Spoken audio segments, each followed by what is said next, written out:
क्या आप जानते हैं कि आज जिस BMW को दुनिया ताकत, शान, इंजीनियरिंग के कमाल और शाहाना ड्राइविंग के मुतरादिफ समझती है, वो दरअसल किसी ऐशो इशरत के ख्वाब से नहीं, बल्कि जंग, खौफ, भूख, तबाही और गैर यकीनी मुस्तकबिल के साए में जन्म लेने वाली एक जिद थी।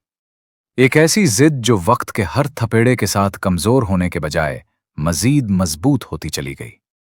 एक ऐसी कहानी जो हमें ये सिखाती है कि असल अजमत शोर मचाने से नहीं, बल्कि खामोशी से खुद को बार बार साबित करने से पैदा होती है। सन 1916 का यूरोप, जब पहली आलमी जंग पूरे बर्रे-आज़म को अपनी लपेट में ले चुकी थी। फजा में बारूद की बू, जमीन पर मायूसी और इंसानों के दिलों में खौफ बसीरा कर चुका था। इसी माहौल में जर्मनी के तारीखी शहर म्यूनिख में एक ऐसी कंपनी ने जन्म लिया जिसका नाम रखा गया बायरिशे मोटोरन वर्के, यानी बावीरिया मोटर वर्क्स। एक ऐसा नाम जो उस वक्त शायद किसी के लिए मानी नहीं रखता था, मगर आने वाले वक्त में यही नाम इंजीनियरिंग की दुनिया में एक मैयार बनने वाला था। इब्तिदा में BMW का मकसद बिल्कुल वाज़ेह था: ताकतवर, काबिल एतमाद और आला मैयार के हवाई जहाज़ों के इंजन तैयार करना। और इस मकसद के तहत BMW ने बहुत कम वक्त में ऐसे इंजन बनाए जो ना सिर्फ ताकत के लिहाज से मुमताज थे, बल्कि इंतहाई मुश्किल हालात में भी अपनी कारकर्दगी बरकरार रखते थे। यही वजह थी कि जंग के दौरान BMW के इंजन जर्मन फजाइया के लिए एतमाद की अलामत बन गए। मगर तारीख कभी एक जगह नहीं ठहरती, और जैसे ही पहली आलमी जंग इख्तिताम पजीर हुई, जर्मनी को सख्त आलमी पाबंदियों का सामना करना पड़ा। मईशत बिखर गई, फैक्ट्रियां बंद हो गईं, और हवाई जहाज़ों और उनके इंजन बनाने पर मुकम्मल पाबंदी लगा दी गई। BMW के लिए वो बुनियाद ही खत्म हो गई जिस पर उसकी इमारत खड़ी थी। ये वो लम्हा था जब बेशतर कंपनियां हमेशा के लिए माजी का किस्सा बन जाती हैं, मगर BMW ने इसी लम्हे को अपनी असर नौ पैदाइश का नुक्ता आगाज बना लिया। नाउम्मीदी को कबूल करने के बजाय BMW ने खामोशी से अपने आप को बदला, अपनी इंजीनियरिंग ज़हानत को एक नए रास्ते पर डाला और ताकतवर इंजनों को आसमान से जमीन पर उतारने का फैसला किया। पहले सनती इंजन, फिर मोटरसाइकिलों की तरफ कदम बढ़ाया गया, और बेलाखिर सन 1923 में BMW R32 दुनिया के सामने आई।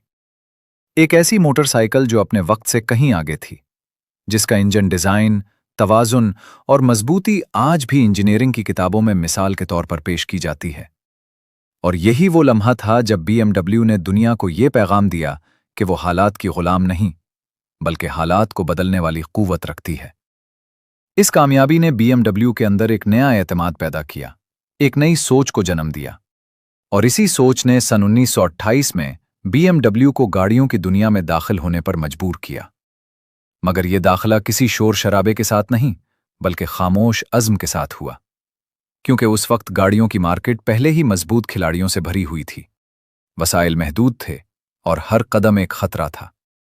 मगर BMW ने एक उसूल तय कर लिया था कि वो कभी भी आम, समझौता शुदा या रूह से खाली गाड़ियां नहीं बनाएगी, बल्कि ऐसी मशीनें तख्लीक करेगी जो इंसान और मशीन के दरमियान एक गहरा, खामोश और नाकाबिले बयान रिश्ता कायम करें। मगर अभी किस्मत के इम्तिहान खत्म नहीं हुए थे, क्योंकि दुनिया एक बार फिर आग और खून में डूबने वाली थी। दूसरी आलमी जंग ने पूरे यूरोप को मलबे का ढेर बना दिया। BMW के कारखाने बमबारी का निशाना बने, पैदावार रुक गई, मशीनें खामोश हो गईं, और एक बार फिर BMW वजूद और अदम के बीच खड़ी नजर आई। जंग के बाद के साल BMW के लिए सबसे ज्यादा दर्दनाक साबित हुए। मुआशी बदहाली, खाम माल की कमी, मुलाजमीन की बेरोजगारी, और यहां तक कि वो वक्त भी आया जब BMW को फरोख्त करने या खत्म करने की बातें संजीदगी से की जाने लगें। मगर BMW की तारीख में एक चीज कभी नहीं बदली, और वो था मैयार, सब्र और खामोश मुजाहिमत पर यकीन। इन्हीं तारीख दिनों में BMW ने आहिस्ता आहिस्ता दोबारा सांस लेना शुरू किया। इब्तिदा में छोटी, सादा,